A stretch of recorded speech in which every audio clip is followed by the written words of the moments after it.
What if I told you the strongest people you know, the ones who always bounce back, who never seem shaken, weren't born that way? They built that mindset. And so can you. Resilience isn't a gift, it's a decision. And today, I'm going to give you 6 rules that will help you build a mind that refuses to break.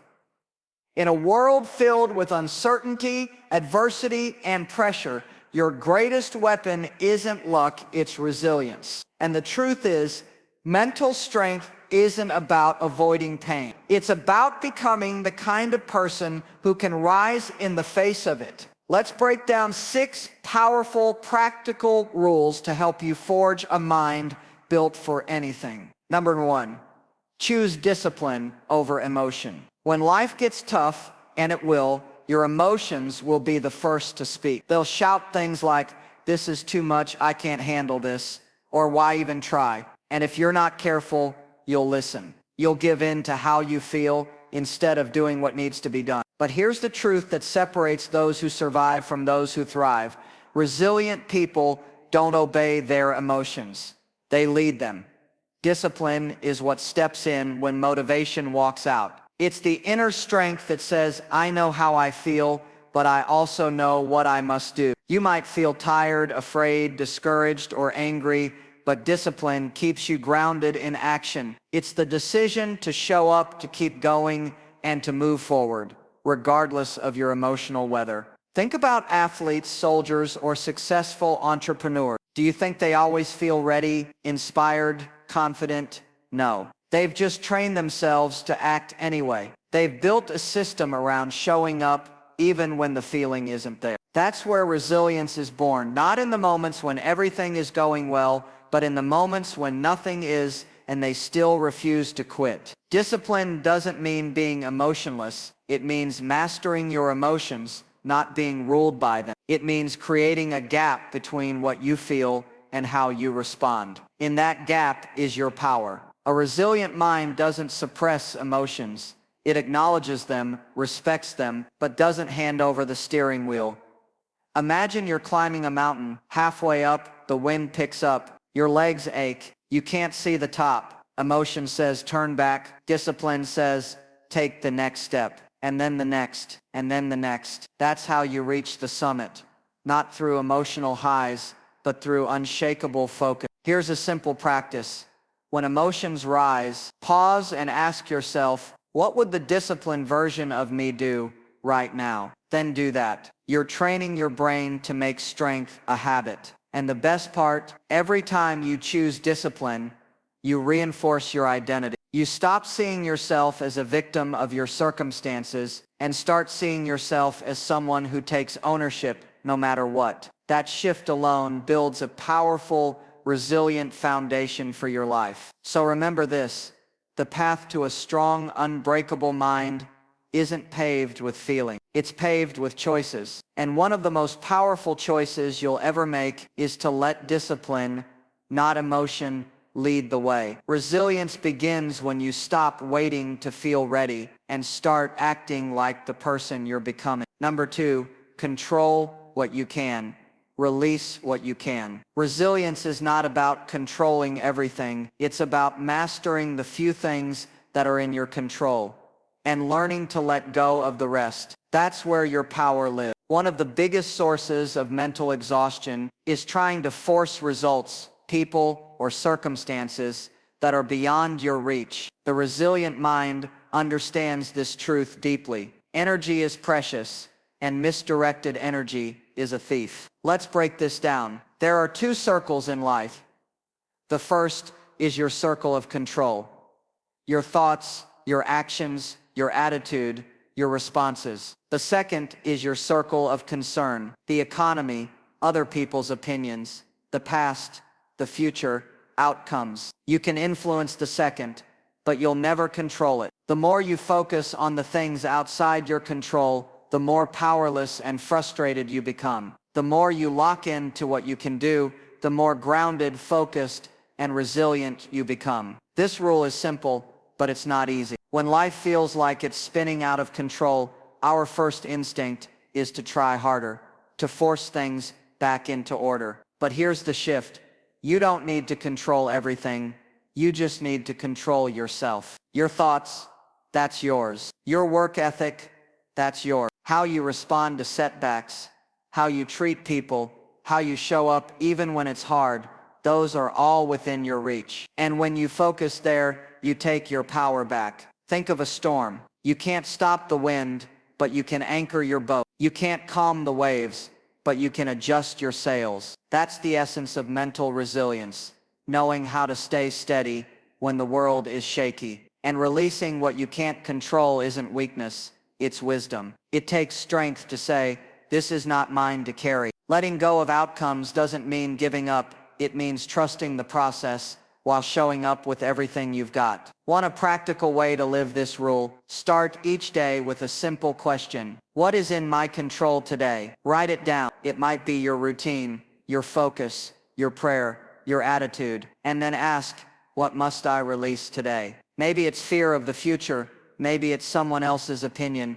Maybe it's the result of something you've already done. Name it and let it go. A resilient mind is clear about what matters and ruthless about where it places its energy. Don't waste your life fighting battles that don't belong to you. Focus on your zone. Control your controllables. Surrender the rest to God, to time, or to life's natural process. Because peace doesn't come from having control. It comes from knowing where your control ends. And resilience, it's born the moment you stop trying to fix everything and start strengthening yourself. Number 3, turn setbacks into signals. Here's a hard truth most people avoid. Failure is not the opposite of success.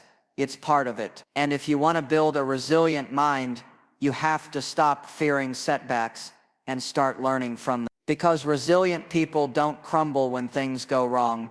They pay attention. They know every setback is a signal pointing to a lesson, a redirection, or an opportunity to grow.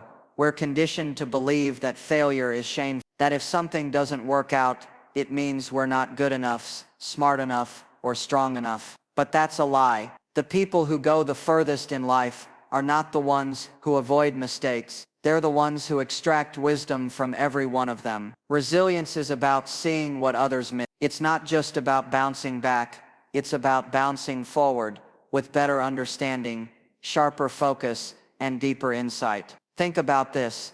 When you touch something hot, your body sends you a signal, pain. That pain isn't the enemy. It's feedback. It's telling you something isn't right, something needs to change. Setbacks work the same way. They show you what didn't work, what needs to be adjusted, what you might need to do differently next time. It's information. Use it.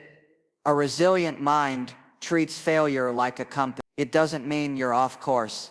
It means you're being shown a better one. Maybe your approach needs refining. Maybe your timing was off. Maybe you were aiming in the wrong direction altogether. Whatever the case, the setback is a teacher, not a punishment. And here's the mindset shift. Resilient people don't personalize failure. They don't say, I failed, so I'm a failure. They say, that didn't work, what can I learn from it? That's a powerful distinction. One will keep you stuck in shame. The other will launch you into growth. Let me give you a practical way to live this rule. After every disappointment, ask yourself 3 questions. What happened? What can I learn from this? How can I do it better next time? Do that consistently, and you'll start to see setbacks, not as roadblocks, but as stepping stones. Because in every failure, there's feedback. In every loss, there's a lesson. In every delay, there's development happening inside you, if you're willing to listen. You're not starting over. You're starting wiser. Every fall gives you more information to make your next move stronger. Every no is clearing the path to a better yes. And every moment you choose to grow instead of sulk, you are building a mind that can't be broken. So remember, a setback is not a sign to stop. It's a signal to shift. Use it, learn from it, and let it make you sharper, stronger, and more unstoppable than ever before. Number 4, build systems, not motivation. Motivation is powerful, but it's also unpredictable. One day it's high, the next day it's gone. You wake up inspired on Monday, but by Thursday you're dragging yourself just to get through the day. That's the trap. If your mental strength depends on feeling motivated, you'll only make progress when it's convenient. But a resilient mind doesn't rely on motivation. It builds systems, consistent routines, habits, and structures that carry it through the highs and lows. James Clear said it best, you do not rise to the level of your goals, you fall to the level of your systems. And that's the key difference between wishful thinking and real transformation. Motivation gets you started, systems keep you going. Let's get clear on what a system actually is. A system is a repeatable process that removes decision fatigue and puts your progress on autopilot. It's waking up at the same time each morning. It's doing the workout whether you feel like it or not. It's journaling daily, eating intentionally, protecting your focus even on the days your emotions don't cooperate. Here's the truth. Resilience isn't proven on your best days. It's forged on your worst. And it's your systems that keep you anchored when everything around you feels chaotic. If you have to talk yourself into every action, you'll burn out. But if you build a system that aligns with your goals, you don't need to negotiate with yourself every morning. You simply act. Think of elite athletes. Do you think they wait to feel motivated to train? They have a system, a schedule, a structure that supports who they're becoming. The same applies to you. You don't have to feel powerful to act powerful. You just have to build habits that reflect the identity you want to live into.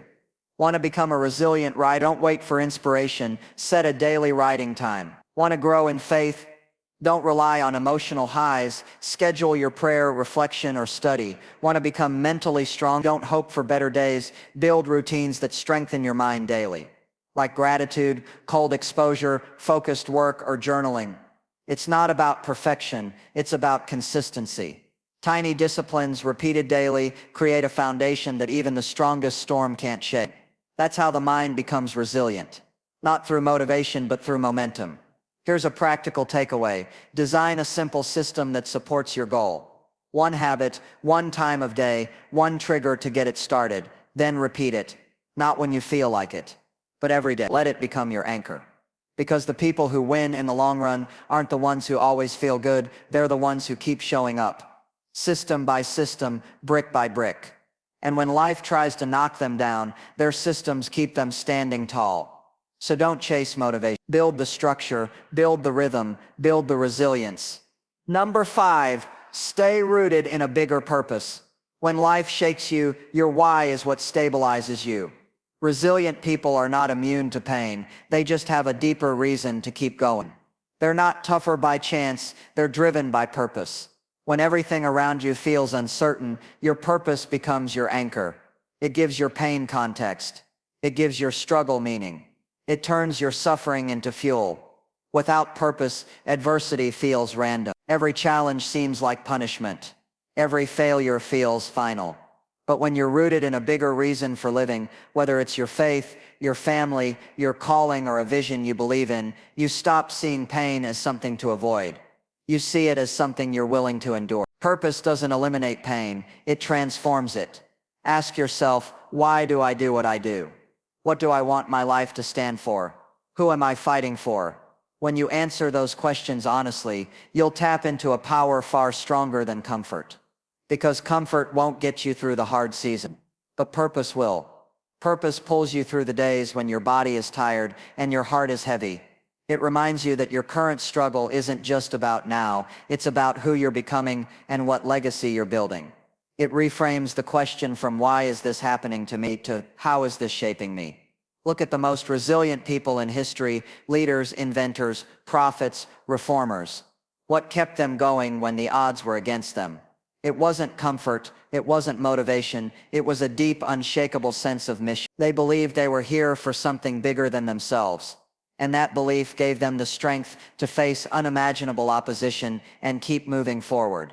The same can be true for you. Whether your purpose is to provide a better future for your children, to heal others through your work, to serve God with all your strength, or to live a life of integrity and courage, let that purpose drive your decisions, not your emotions. Here's how to put this into action. Write your purpose down, make it clear, make it personal, and every time life tries to knock you off course, read it. Say it out loud. Let it remind you of who you are and what you're here to do. Resilience comes from alignment. When your actions align with your purpose, you'll walk through storms others run from. Because your why is greater than your what, And when you're clear on why you're doing something, the how becomes a lot less intimidating. So don't just chase goals. Root your life in purpose. Let your vision be bigger than your pain. And when the world throws its worst at you, you'll stand tall. Not because it's easy, but because you know what you're standing for. That's the power of purpose. That's the heart of resilience. Number 6, talk to yourself. Don't listen to yourself. The most important conversation you'll ever have is the one you have with yourself. Because here's the truth, your mind is constantly talking, but not all of it is helpful. Not all of it is true. And if you're not intentional, your inner dialogue will default to fear, doubt, and negativity.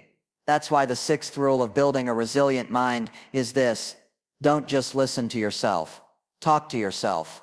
Listening to yourself means passively absorbing whatever thoughts pop into your head. And most of those thoughts, they're rooted in past failures, insecurities, fear of judgment, and worst-case scenarios. Your brain is wired to protect you, not to empower you. So it constantly looks for threats. It whispers things like, "What if I fail?" or "I'm not good enough," or "This will never work." If you just listen to that voice, you'll stay stuck, small and afraid. But resilient people flip the script. They don't allow their thoughts to run wild. They direct them. They speak truth over fear. They challenge negative thoughts with affirmations of identity, purpose, and strength. They don't wait to feel confident. They tell themselves they are. And by doing so, they rewire their mindset for power and clarity. This isn't about blind positivity or lying to yourself. It's about choosing the voice of truth over the voice of fear. It's about reminding yourself of who you are, what you've already overcome, and what you're capable of becoming. The world will feed you doubt. Life will throw you into storms. But your self-talk is what determines whether you sink or swim. Here's something practical. Create a set of power phrases that you speak over yourself daily. Things like, "I am stronger than I feel right now. This is hard, but I've done hard things before. I don't need to be perfect. I just need to keep going. God's plan is bigger than this moment. I am not my past, I am my potential." Say them out loud, write them on sticky notes. Put them where you can see them. Speak them especially when doubt creeps in. Because repetition builds belief, and belief builds resilience. Another strategy: when a negative thought shows up, question it. Don't just accept it. Ask yourself, is this true?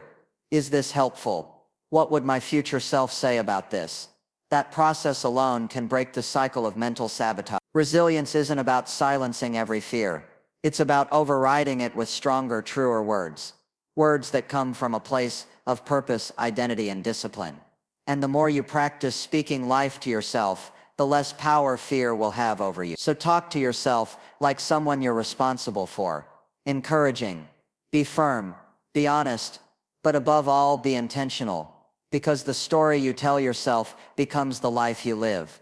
And a resilient life begins with a resilient inner voice. Train it daily. Your thoughts will either build your mind or break it.